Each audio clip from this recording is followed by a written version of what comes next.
नमस्कार दोस्तों, कैसे हैं आप सब। आयु सब बढ़िया होंगे, मजे कर रहे होंगे अपने घर पर। आज हम लोग पढ़ेंगे the last lesson. The last lesson flamingo का चैप्टर है। किस क्लास का? क्लास 12th का फ्लेमिंगो का है। आज हम लोग उसको पढ़ने जाएंगे। तो सबसे पहले देखेंगे इसके ऑथर कौन है। ऑथर है अल्फोंसे डॉटिथ, जो कि एक फ्रेंच नोवेलिस्ट है। उन्होंने एक स्टोरी लिख रखी है। किस किस बारे में लिख रखी है? जो एक फ्रांसिस्को वॉर हुआ था, Francisco Prussian war. Francisco Francisco Prussian war हुआ था। कब हुआ था? 1870 से 71 के बीच में। उन्होंने इस बारे में लिख रखी है स्टोरी। सबसे पहले हम लोग देखते हैं कि क्या है फ्रांसिस्को प्रशियन। मतलब ये समझ में नहीं आ रहा है, ये तो हिस्ट्री में जा रहा है। तो ये हम लोग हिस्ट्री में नहीं जाना है। सबसे पहले क्लैरिफाई कर लेते हैं। सबसे पहले प्रशिया। प्रशिया क्या है? इसके आगे हम लोग को दिखेगा फ्रांस, उसके आगे दिखेगा बर्लिन, उसके आगे दिखेगा जर्मनी। तो मतलब ये सारे सब आएगा। तो उसको सबसे पहले क्लैरिफाई कर लेते हैं क्या क्या है इसमें। तो प्रशिया एक स्टेट है। कहाँ का? जर्मनी का। जर्मनी का स्टेट है। फ्रांस तो एक कंट्री हो गया, जर्मनी एक कंट्री हो गया। बर्लिन क्या है? बर्लिन की कैपिटल है। बस इतनी सी बात है। प्रशिया मतलब जर्मनी का एक स्टेट है प्रशिया। ठीक है, फ्रांस अपना एक अलग हो गया और बर्लिन इसकी कैपिटल है। ठीक है, इतनी सी बात है। अब प्रशिया जो कि जर्मनी का एक स्टेट है, इसने इसके ऊपर अटैक किया। इसके साथ वॉर हुआ था। अभी तो देखो, फ्रांस को प्रशियन वॉर इसका नाम निकला है। इसके साथ वॉर हुआ और फ्रांस इसमें हार गया। इसमें प्रशिया की जीत हो गई। तो जर्मनी ने ऐसा कहा प्रशिया को कि अब आपका अंडर कंट्रोल रहेगा फ्रांस, आपको जो करना है फ्रांस में आप कर सकते हैं। और जिसको लेड किया था, लेड बाई बिस्मार्क। याद रखिएगा, लेड बाई बिस्मार्क। प्रशिया जो जर्मनी का स्टेट है, जिसने फ्रांस पर अटैक किया था और फ्रांस उसमें हार गया था। तो प्रशिया ने ऐसा कहा था कि यहां पे अब जो फ्रांस की जो दो डिस्ट्रिक्ट हैं, कौन कौन से? अल्सास एंड लॉरेन, ये दोनों जगह, यहाँ इन ये दो डिस्ट्रिक्ट्स में, ये दोनों डिस्ट्रिक्ट हैं, याद रखिएगा। डिस्ट्रिक्ट कहाँ के हैं? फ्रांस के डिस्ट्रिक्ट हैं। यहाँ के स्कूलों में कि फ्रांस का जो एक चैप्टर था वो अब खत्म होगा। अब क्या पढ़ाई जाएगी? जर्मनी पढ़ाई जाएगी। जर्मनी एक लैंग्वेज है, ठीक है। जर्मन पढ़ाई जाएगी। जर्मनी कंट्री जर्मन पढ़ाई जाएगी, ठीक है। उसी के बारे में कह रखा है द लास्ट लेसन। मतलब द लास्ट लेसन किस चीज का? फ्रेंच लैंग्वेज का। हारने के बाद उसके बाद कहा कि लास्ट लेसन है फ्रेंच लैंग्वेज का। ठीक है, ये समझ में आया आपको? Prussia, France, Berlin, Germany. ठीक है, वॉर हुआ था, उसके बाद प्रशिया अंडर कंट्रोल आ गया फ्रांस के। ठीक है, अल्सास लोरेन क्या है? फ्रांस का डिस्ट्रिक्ट है। इतना समझ में आया? ठीक है, अब आगे बढ़ते हैं। तो उसके आगे बता रखा है कि जो फ्रांस है, ये हो गया फ्रांस।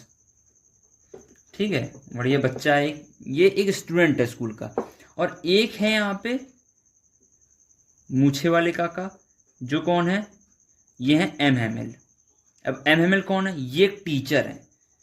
टीचर टीचर है। सब्जेक्ट किसी सब्जेक्ट के टीचर होंगे, तो ये फ्रेंच लैंग्वेज के टीचर है। फ्रेंच लैंग्वेज के ये टीचर हैं, जो कि फ्रेंच जिस स्कूल में पढ़ता है वहां पे पढ़ाते हैं। कब कब से पढ़ा रहे हैं? ओवर 40 ईयर्स से।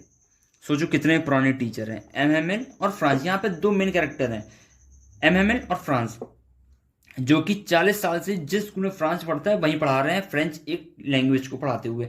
तो अब आप समझ रहे हो कि द लास्ट लेसन मतलब फ्रांस, यहाँ पे तो फ्रेंच लैंग्वेज का लास्ट लेसन है, तो अब आगे से पढ़ाई नहीं जाएगी। इसलिए यहाँ पे कहा गया द लास्ट लेसन इनके एमएमएल का। मतलब एक इमोशनल नहीं कैरेक्टर क्या कह सकते हैं कि इमोशनल कैरेक्टर दिखाया गया इसमें, कि मतलब एक फेथफुल सर्विस देने के बाद और ये सब हारने के बाद, पहले कॉलोनियल होती थी, जैसे अपनी इंडिया की कॉलोनी थी ब्रिटिश, उसका राज चलता था। तो मतलब जो भी मन आता था वो करते थे। तो इसलिए यहाँ पे the last lesson French language. अब यहाँ पे ऐसे देखा जाएगा कि ये स्कूल छोड़ के जाएंगे, इनका ये लास्ट लेसन है। यहाँ पे फ्रांस। अब आते हैं स्टोरी के ऊपर, जो कि अब यहाँ पे फ्रांस है और एमएमएल, ये इन दोनों की बात होगी। सबसे पहले फ्रांस जो है वो जा रहा होता है स्कूल। स्कूल जा रहा होता है, लेकिन बहुत लेट हो चुका है, टू लेट। वो लेट हो चुका होता है और उसको एक बात का डर भी होता है। डर किस चीज का? अब यहाँ पे डर का मीन क्या है? डर मतलब निकालना है ड्रेड। ड्रेड मतलब होता है फियर, फियर मतलब होता है डर। उसको डर है। किस चीज का डर है? स्कोल्डिंग का। अब ये स्कोल्डिंग क्या होता है? स्कोल्डिंग मतलब होता है, अब ये अगर कंटेक्स्ट पढ़ेंगे एनसीईआरटी के तो सारे सब वर्ड्स मिलेंगे आपको। स्कोल्डिंग मतलब होता है डांटना। ड्रेड मतलब फियर, स्कोल्ड मतलब डांटना। उसको ड्रेड है स्कोल्डिंग का, किसका? एम हेमन जो उसके टीचर हैं, उन्होंने इसको वर्क दे रखा था कि वो रूल्स ऑफ पार्टिसिपल्स पूछेंगे। रूल्स ऑफ पार्टिसिपल, ठीक है। आपने पार्टिसिपल्स ग्रामर में सुना होगा, past participle, present participle, future participle, तो वही पार्टिसिपल है। एमएमएल ने फ्रांस को, मतलब फ्रांस क्या पूरी क्लास को वर्क दे रखा था कि वो रूल्स याद कर कर आएंगे, वो उससे क्वेश्चंस पूछेंगे पार्टिसिपल्स के। तो स्टोरी स्टार्ट होती है कि एमएमएल फ्रांस बहुत लेट हो रहा था स्कूल के लिए, और उसके बाद फिर उसको डर भी है किस चीज़ का? वो एमएमएल की डांट का। क्यों डांटना? क्योंकि फ्रांस को पार्टिसिपल्स का पी भी नहीं पता था। मतलब पी इन द सेंस, मतलब उसको कुछ पार्टिसिपल्स के बारे में कुछ नहीं पता था। इसी बात का उसको डर है कि वो अगर स्कूल जाएगा तो एमएमएल उसको डांटेंगे, इस बात का डर था। यही वो सोचते उससे फिर बाहर निकलता है। तो एनसीईआरटी में उसका कंटेक्स्ट का बता रखा है बाहर, कि उसका आउटसाइड व्यू दे रखा है। आउटसाइड व्यू मतलब उसका कैसा, जैसे वो घर से बाहर निकला, लेट हो रहा था, जैसे वो भागता भागता जा रहा था, तो उसने क्या क्या देखा? उसने सबसे पहले देखा मौसम। तो मौसम कैसा था? वार्म, एकदम गर्म। सो ब्राइट, मतलब बहुत एकदम चमक नहीं, सूरज एकदम चमकता है, एकदम गर्म और एकदम ब्राइट, वो रखा था। और बर्ड्स चिपरिंग, बर्ड्स वर चिरपरिंग। चिरपरिंग मतलब होता है चहचहाना, चहचहाना, चहचहाना। बर्ड्स चहचहा रही थी, ठीक है। उसने मतलब आउटसाइड व्यू दे रखा है, ऐसे क्वेश्चन भी पूछ सकता है। आउटसाइड व्यू मतलब बाहर का सराउंडिंग क्या, उसने क्या बताया? तो एक तो it was so warm, so bright and birds were chirping on the edge of the wood, ठीक है। और बता रखा है, और यहाँ पे बता रखा है कि जो ओपन फील्ड थी, ओपन फील्ड में बैक ऑफ सॉमिल, यहाँ पे थोड़ा अगर आप इसको थोड़ा संधि विच्छेद करेंगे, इसको हिंदी में संधि विच्छेद अगर वो करेंगे तो आपको समझ में आएगा।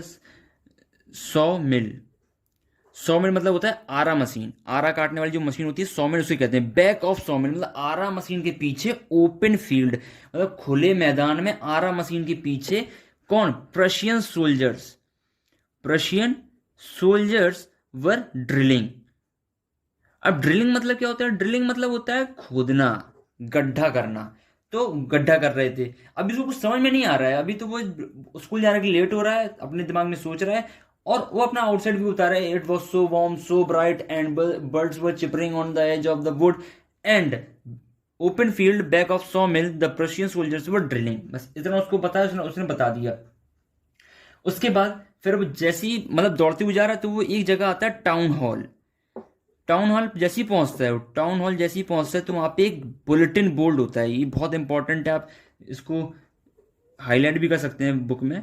बुलेटिन बोर्ड, बुलेटिन बोर्ड क्या है? बुलेटिन बोर्ड एक नोटिस बोर्ड है। हम लोग अगर इसको अपनी भाषा में कहें तो एक नोटिस बोर्ड है। अब देखना, वो लेट हो रहा था, टाउन हॉल एक जगह का नाम है, टाउन हॉल में एक बुलेटिन बोर्ड है जो कि नोटिस बोर्ड है। पिछले 2 साल से वहां पे बैड न्यूज आती थी। पास्ट 2 years जो भी बैड न्यूज थी वो इस बोर्ड में आती थी, जैसे कि लॉस्ट ऑफ बैटल्स, है ना, lost of battles, draft, commanding. Commanding किससे? ऑफिसर से, बड़े ऑफिसर्स होते हैं जो भी नोटिस आता है, तो वो सब यहीं आता था। तो उसने देखा टाउन हॉल पे बहुत सारा क्राउड है, बहुत सारा क्राउड इकट्ठा हो रखा है वहां पे, वो दौड़ रहा है। उसने किसी से कुछ पूछा नहीं क्योंकि वो लेट हो रखा है। अगर वो किसी से पूछता भी तो उसको फिर और देरी होती। उसको ये भी डर था कि अगर और लेट जाऊंगा तो लेट होने पर डांट पड़ेगी और फिर रूल्स ऑफ पार्टिसिपेंट्स नहीं सुनाएगा और उस पर डांट पड़ेगी, इसलिए उसने किसी से कुछ नहीं पूछा, वो जाता रहा। उसने देखा तो वहां पे उसने देखा कि ब्लैक स्मिथ, वॉचर और उसका अप्रेंटिस। अब अप्रेंटिस क्या होता है? अप्रेंटिस सुना है बड़े? अप्रेंटिस मतलब होता है चेला। ऐसा नहीं कहते ये मेरा चेला है, तो अप्रेंटिस मतलब होता है चेला। बढ़िया वर्ड है, आप लोग अपने दोस्तों के साथ भी इस्तेमाल कर सकते हैं, अप्रेंटिस, ठीक है। तो उसको पढ़ रहे थे, तो उन्होंने, किसने? ब्लैक स्मिथ, लोहार, वॉचर और अप्रेंटिस। उन्होंने देखा मुझे कि मैं दौड़ते हुए जा रहा हूं, तो उन्होंने कहा कहाँ जा रहे हो, वो कहाँ जा रहे हो फ्रांस? अब तुम्हारे पास तो बहुत समय है, क्योंकि उन्होंने देख रखा था कि यहाँ पे एक नोटिस आ रखा था। अब नोटिस आपको पता पड़ेगा क्या नोटिस आ रखा था। जैसे मैंने स्टार्टिंग बताया द लास्ट लेसन, तो आपको पता पड़ेगा, लेकिन कहानी के हिसाब से चलेंगे तो नोटिस आ रखा था। तो उन्होंने केवल इतना कहा कि इतनी जल्दी में कहाँ जा रहे हो, you have plenty of time. अब plenty of time, what is the meaning of plenty of time? Plenty of time मतलब तुम्हारे पास बहुत समय है। प्रचुर मतलब बहुत अधिक अधिक समय है उन्होंने, क्योंकि उन्हें पता रखा था कि नोटिस क्या रखा है, इसलिए उन्होंने कहा you have plenty of time. लेकिन फ्रांस ने इसको making fun of for me, उसने मतलब अपने आप से मजाक में उसको ऐसे ले लिया कि ये मजाक कर रहा है मुझसे, जब मैं लेट हो रहा हूँ, इतनी जल्दी जल्दी जल्दी में जा रहा हूँ, तो उन्होंने कहा इतनी जल्दी में कहाँ जा रहे हो, अब तुम्हारे पास बहुत प्लेंटी ऑफ टाइम, मतलब वो मजाक कर रहे हैं, उसने मजाक में ले लिया। तो जैसे ही वो पार करता है, जैसे ही वो स्कूल के पास पहुंचता है, तो उसने देखा, यूजुअली उसने बताया कि स्कूल कैसा होता है। तो यूजुअली उसने बताया वहां पे ग्रेट बसर। अब बसर मतलब क्या होता है? बसर मतलब होता है मरमरिंग। अब मरमरिंग मतलब क्या होता है?